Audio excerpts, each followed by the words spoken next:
Mesdames et messieurs, bonsoir et bienvenue à cette émission d'Info 9. Les conquérants de Lassar ont déjà 40 ans. Alors, pour nous en parler, je reçois le président du club de hockey des conquérants de Lassar, également ex-joueur des conquérants, ex-joueur des Foreurs de Val-d'Or.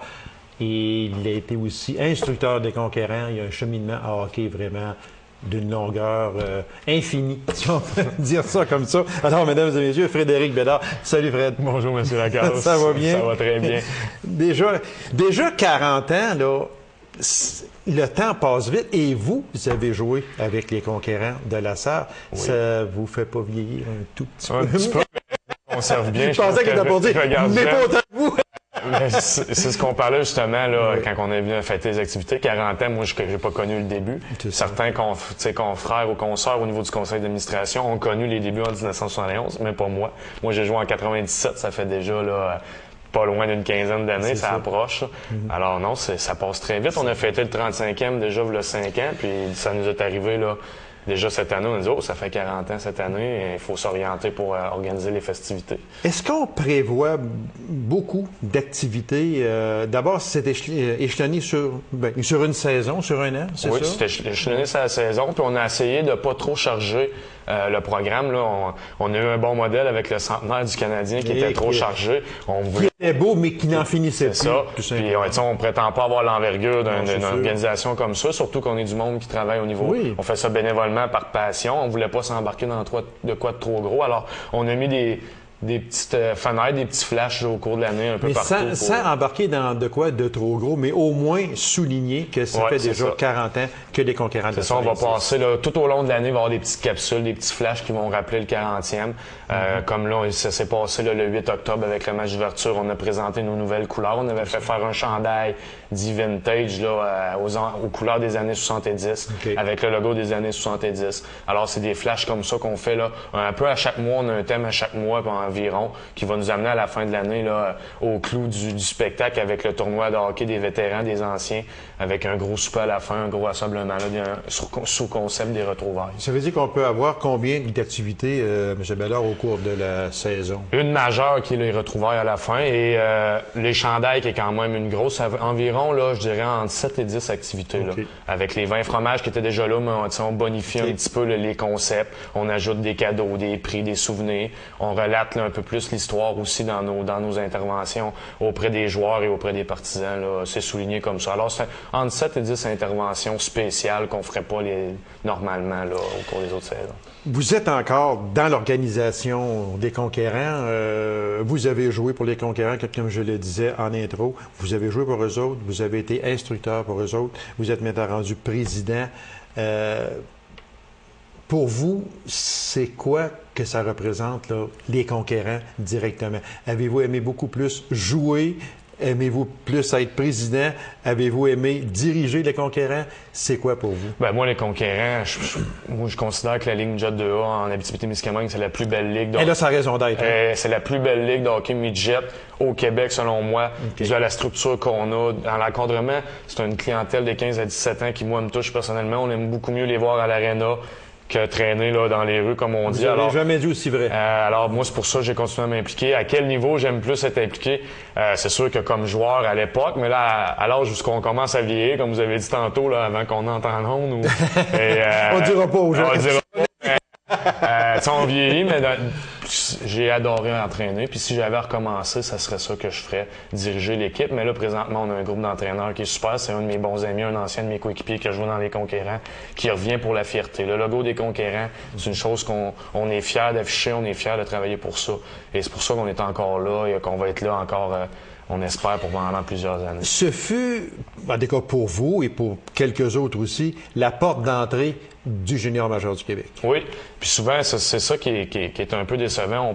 Plusieurs parlent que la Ligue Midget 2A n'est pas un bon tremplin pour ça, mais on a plusieurs exemples qui le prouvent. J'en suis un, entre autres, et c'est une très belle ligue, bien structurée, qui ressemble énormément aux ligues les plus grandes, avec des 20 minutes par période, des échauffements, un warm-up, comme on dit au hockey, de 15 minutes. Alors oui, ça a été un tremplin, puis c'est pour ça qu'on reste attaché à cette équipe-là comme ça. Est-ce que vous auriez aimé continuer plus loin dans le hockey? C'est sûr, mais je pense que moi, j'avais pas le physique que j'ai présentement. J'étais un gringalet, un grand meg. Alors, mes limites physiques m'ont amené à prendre conscience que non. J'avais fait ce que j'avais à faire. Je m'étais dit que j'irais le plus loin possible. Puis, je suis très serein avec l'idée. Mais moi, il y a une chose, par exemple, M. Bédard, c'est que quand on est nommé capitaine d'une équipe dans la Ligue junior majeure du Québec, comme vous l'avez été, c'est parce qu'il y a quelque chose. Les joueurs, les instructeurs ont reconnu en vous une certaine fierté, un rôle de leader. Parce que pour être un capitaine, et vous le savez très bien, il faut être leader. Alors, ça veut dire que ça a été reconnu parce que vous avez été un des capitaines des Foreurs de Val-d'Or. Oui, puis j'en suis conscient. Puis c'est aussi, là, on parle pourquoi ça s'est pas poursuivi. Suite à ça, là, justement, le C sur le chandail a ouvert beaucoup de portes, que ce soit en Europe, en France ou des choses comme ça, universitaires. Mais les blessures, j'ai fait 4 commotions cérébrales, ont ralenti un peu. Et j'étais quelqu'un qui réussissait bien à l'école, alors j'ai orienté ma carrière plus sur les bancs d'école que sur un banc de hockey. Avant que ça aille trop loin, ce qu'on parle des commotions cérébrales, en faire 4, c'est vraiment très sérieux. Alors, Frédéric Bédard, merci infiniment. Et puis, bon 40e anniversaire des Conquérants. Et on invite les gens aussi à aller voir les Conquérants parce que c'est quand même une très belle ligue, comme vous l'avez dit. Une très belle ligue. Et cette année, en plus, on a une équipe très compétitive. Alors, Frédéric Bédard, merci infiniment. Bonne saison aux Conquérants et bonne saison à vous en tant que président des Conquérants. Merci beaucoup, M. Et aussi, joyeuses fêtes des 40 ans. Merci. Merci bien. Courte pause, mesdames et messieurs, et on vous revient. Comment on devient concepteur de bande dessinée? Alors, pour nous en parler, je reçois un concepteur de BD, comme on dit, M. François Jalbert. François Jalbert, bonsoir. Bonsoir. Merci d'avoir accepté cette invitation-là, M. Jalbert. Alors, je suis certain que les gens qui viennent d'entrer en communication, là, à cette émission-ci, présentement, vont probablement dire « Il semble que je connais ce gars-là, moi. Il semble que je l'ai vu en quelque part. » Alors oui, c'est le Joachim de La vie au rang 2. Juste avant d'aller dans les BD, M. Jalbert, j'aimerais juste faire un petit retour très vite sur La vie au rang 2. Oui. La vie au rang 2 qui a connu encore une saison exceptionnelle cette année. Je ne veux pas vous tirer la pipe, comme on dit, mais est-ce qu'on peut avoir une autre saison l'an prochain de La vie au rang 2? Bien, c'est supposé. C'est supposé? C'est supposé. OK. Nous autres, on voit ça comme ça. C'est sûr que moi, ça fait partie, ça va être ma 7e année l'année prochaine. Fait que pour moi, c'est une habitude. C'est une habitude, c'est ça. Oh, oui. Il y en a un autre, puis il y en aura d'autres, puis on s'en va comme ça. C'est ça. OK. Mais c'est sûr qu'il pourrait arriver n'importe quoi. Il pourrait... on ne sait pas. Mais si tout nous permet de le refaire encore, on le refait. Parce que c'est vraiment très aimé, très couru, ça, on le sait. C'est pour ça que juste, on va faire, comme je disais souvent, un entrefilet là, sur ça, parce que les gens apprécient énormément. On le voit aussi, c'est plein à chacune des représentations. Vous avez incorporé La vie au rang 2 peut-être après 2 ans d'activité ou 3 ans d'activité. Parce que vous n'êtes pas là depuis les tout débuts. Oui, je suis arrivé à la 4e année, je pense. Pour 4e année. Pour vous, c'est une habitude. Ouais. Comme vous le disiez tantôt, on s'en va là-dedans en espérant qu'il y en aura à chaque année. C'est ça. Puis ça me dépasse à chaque fois de voir comment que les gens arrivent, puis comment que ça se remplit. On le dit que c'est un théâtre interactif, alors, et les gens participent aussi beaucoup. Ah, oui, beaucoup. Puis, vous êtes capable de les faire participer aussi. Ouais. C'est ce qui est vraiment important. Alors, je vous en félicite, M. Jalbert. Puis, on sait que vous êtes avec Sophie Poulin. Sophie Poulin, oui. Qui, elle aussi, joue un rôle primordial, c'est sûr. Et vous savez greffer à ça, à chaque année, de nouveaux visages. Oui. Puis je pense que ça, c'est important. Oui. Ben parce que c'est sûr que le monde aime ça nous voir, mais c'est ça, on aime ça apporter d'autres épices à notre recette un petit peu. Hein? C'est ça. Fait que c'est pour ça qu'à chaque année, on voit des visages nouveaux. Puis, c'est bien choisi parce que ces nouveaux visages-là ont vraiment le tour aussi de nous embarquer et de nous faire rire. Oh, oui. Alors, c'était un petit entrefilet que nous faisions pour sur La vie au rang 2, présenté à chaque année. C'est à la grange entre Macamic et Authier. Alors, les gens savent très bien de quoi on parle. Parce que il y a tellement de monde, vous êtes presque obligé d'en refuser à chaque année. Alors, félicitations à vous et Merci. à Sophie également, en espérant grandement et fortement vous revoir à cette émission-là, comme on le fait à chaque année au mois d'avril environ, que vous venez nous présenter les 2 scènes habituellement que vous faites au cours de l'été. Alors, vous serez toujours les bienvenus, puis on va se recommuniquer à ce moment-là. Certain. Ça me fait toujours plaisir de vous recevoir. Bon, là, on va aller dans le... Non pas que l'autre n'était pas intéressant et important, mais là, on va aller sur le but de cette entrevue-là, qui est les bandes dessinées. François, comment on devient concepteur de BD? D'abord, il faut aimer le dessin? Il faut faut être un capoté de dessin. Non, faut vraiment aimer ça parce que à un moment donné, il faut tellement aimer ça que pour pas se tanner, parce que là, une bande dessinée, c'est en tout cas celle que je fais, il y a à peu près 32 pages, mais chaque page a à peu près 6 dessins minimum. OK. Ça peut être de 6 à 10 dessins. Mm-hmm. Alors, on va en montrer. Ça ici, c'est votre première... Ça, c'est la première que j'ai faite, oui. OK. Ça fait 4 ans, je pense, maintenant. Puis qui relate quoi? 3 ans. Exactement. Ça, c'est... moi, j'appelle ça de la science-fiction fantastique. Un peu, je suis dans cette bout-là. OK. Parce que... j'ai pas choisi ça. Moi, je suis un créateur de personnages. Je dessine des personnages depuis que je suis tout jeune. Puis, OK. à un moment donné, je me suis dit à quoi ça sert, tout ça. Fait que là, j'ai pris mes personnages préférés, puis là, je les ai comme mis ensemble sur une scène, qui est ma bande dessinée. Fait que ça donne cette histoire-là. Fait que j'ai pas fait ça pour un public cible. J'ai fait ça vraiment pour donner une tribune à mes personnages. Au début, est-ce que c'était pour s'amuser? Et est-ce que c'est encore pour s'amuser aujourd'hui? Oui. Il faut parce que sinon, faire une bande dessinée, c'est trop de travail. Des fois, là, je m'en vais juste sur le bord d'être tanné de dessiner. Vers la fin d'un projet de bande dessinée. Oui. Parce que c'est beaucoup trop de... C'est 32 pages fois 8, mettons. Oui, c'est... Chaque case, c'est un tableau en soi. T'sais. Parce qu'autrement dit, c'est par l'image, ou presque, que vous créez l'histoire. Oui. Oui, puis tout ça commence par une image mentale. Ben oui, c'est sûr. Fait que moi, tu sais, j'ai dessiné mon personnage.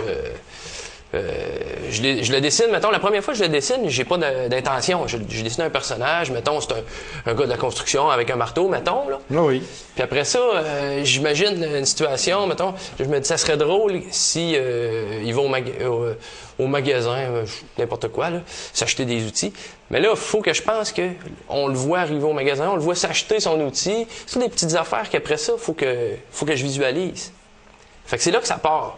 C'est pour ça que ça bouge aussi. Quand tu lis une bande dessinée, ça bouge. Oui, parce que écrire un livre, on écrit un livre, on écrit une histoire.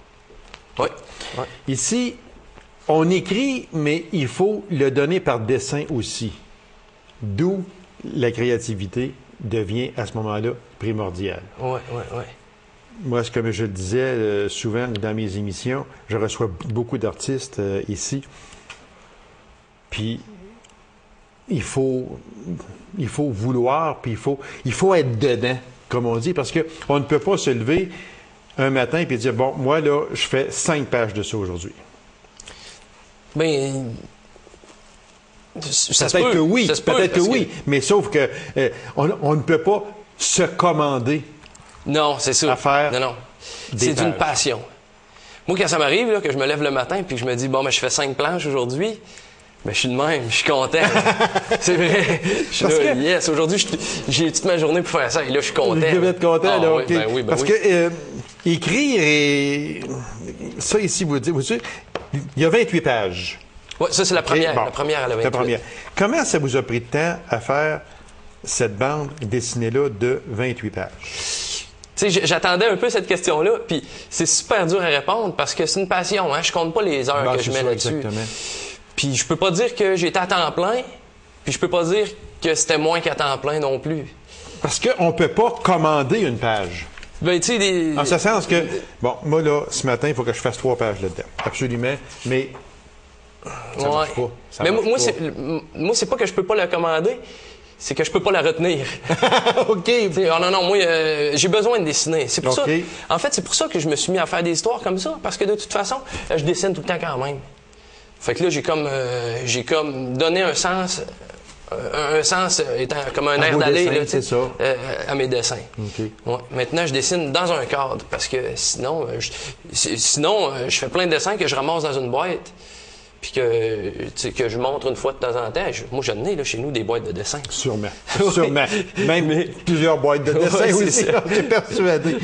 Mais là, vous faites des BD, comme on dit. Puis, mais est-ce que la peinture vous intéresse également, en ce sens de faire une peinture?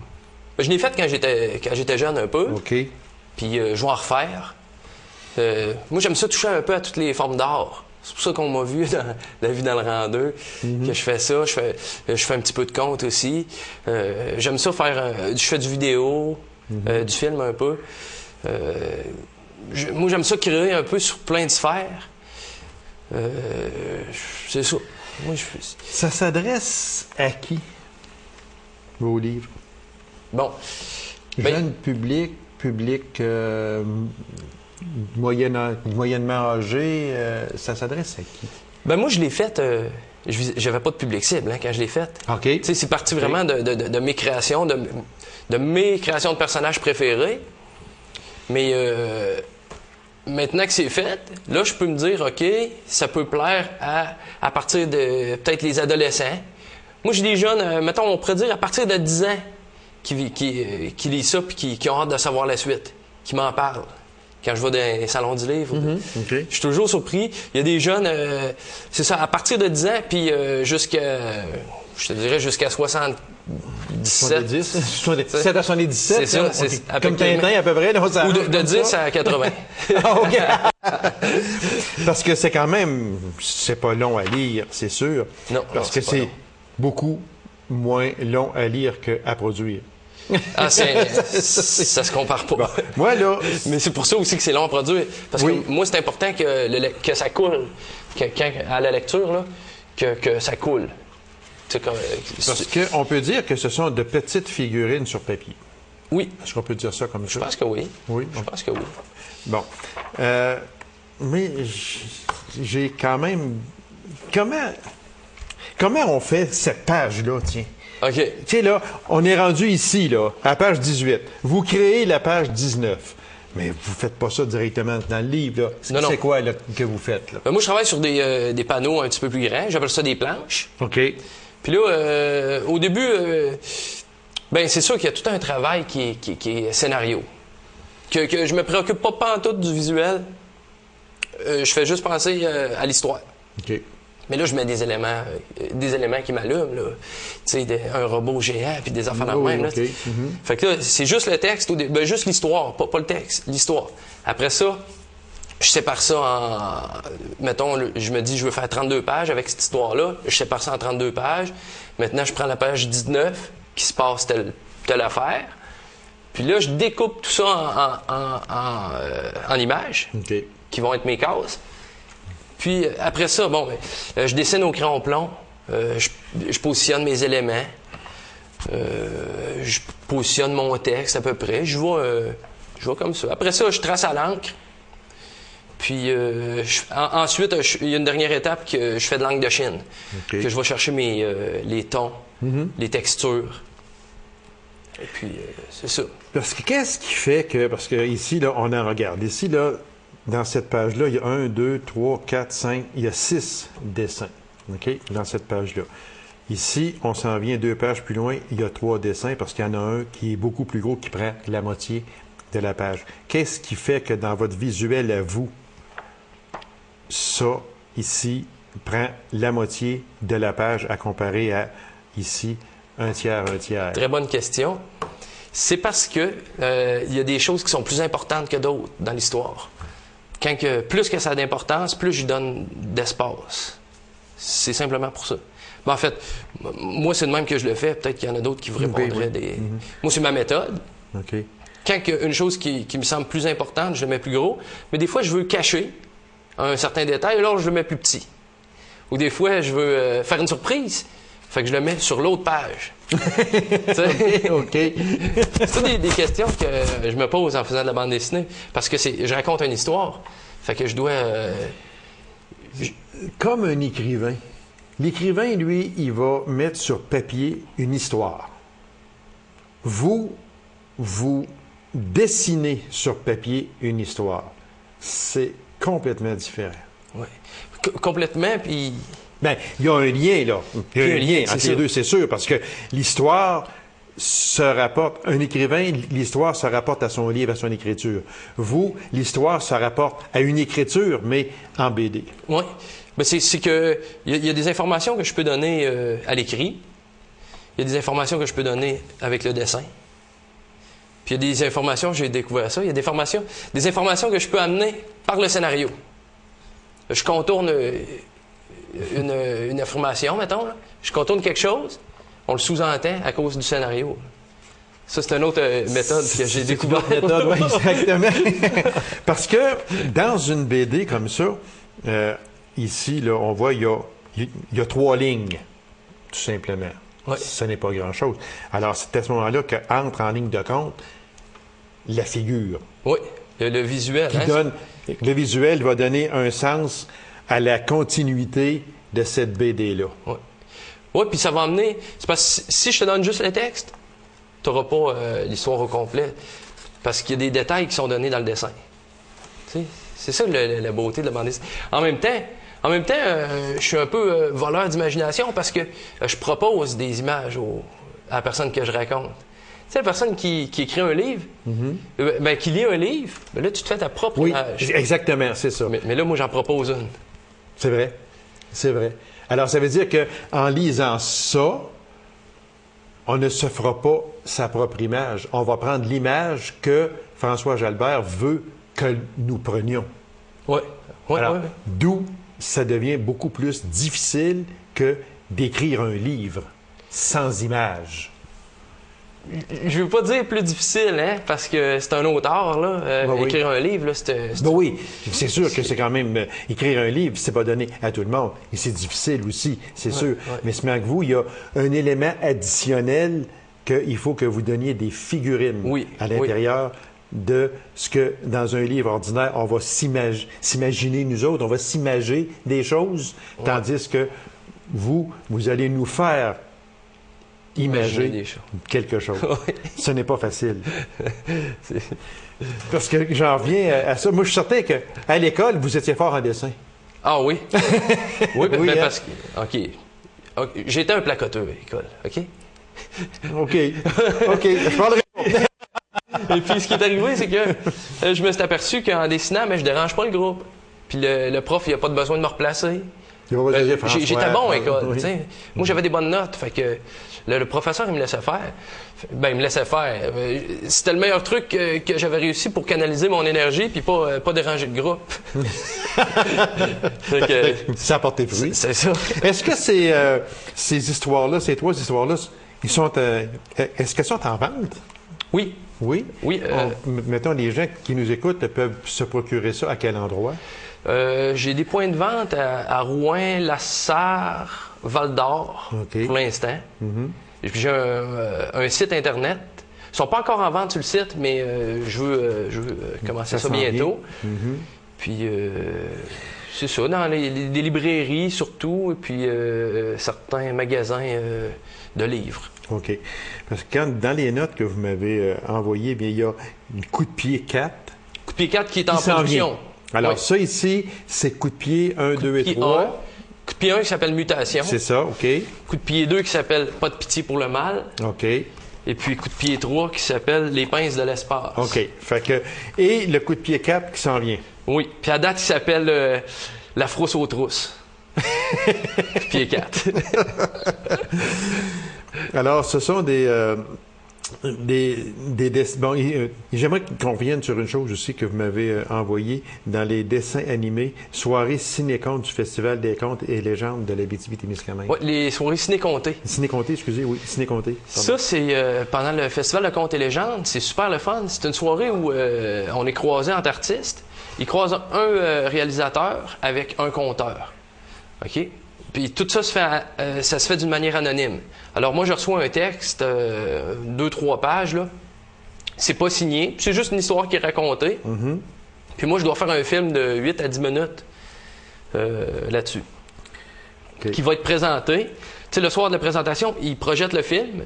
Puis le conteur, lui, il raconte son histoire là-dessus. Sur les images que moi j'ai produites. Vous avez produites. Ouais. Okay. Puis moi, je fais du dessin animé.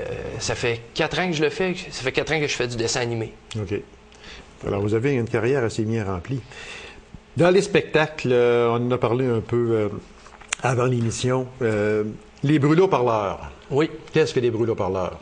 Les brûlots-parleurs, c'est une soirée techno-comté slamé. C'est tous des artistes... ben non, c'est pas tous des artistes abitibiens, parce qu'il y en a un qui est montréalais, qui s'appelle Ivy. Puis c'est dans le contexte d'une activité Abitibi-Témiscamingue à Montréal. OK. Fait que c'est plein de spectacles qui sont organisés à Montréal, une genre de tournée. Et vous allez donner un spectacle à Montréal? Oui. C'est ça que... 3 soirées différentes. Ah oui? Oui. Qui s'appelle Les brûlots-parleurs. Les brûlots-parleurs. Moi, je présente justement 2 ciné-contés que j'ai déjà faites. OK. Sauf que là, c'est moi qui raconte. D'habitude, c'est un conteur qui raconte. Là, c'est moi qui vais y raconter. Qu'est-ce qui vous a emmené là? C'est le dessin. Non, c'est le dessin puis le vidéo. Okay. Parce que c'est ça, hein? Moi, j'ai plusieurs sphères, mais les sphères se retouchent à plusieurs places. OK. Les fils se touchent. Fait que ça, bien, qui s'est présenté à Montréal, oui, c'est ça? À Montréal.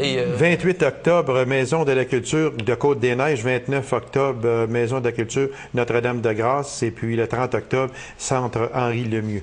Alors, Monsieur François Jalbert, merci beaucoup pour cette entrevue. On vous connaît beaucoup plus à ce moment-là. On vous connaissait que par La vie au rang 2. Là, on vous connaît aussi en Joachim de La vie au rang 2. Là, on vous connaît comme concepteur de bande dessinée. Le 4e coup de pied s'en vient. Ouais. J'espère que c'est pour moi qui va l'avoir. Alors, on invite les gens à se procurer les volumes 1, 2 et 3 de la collection coup de pied de bande dessinée François Jalbert. Et le 4e coup de pied s'en vient qui devrait sortir quand?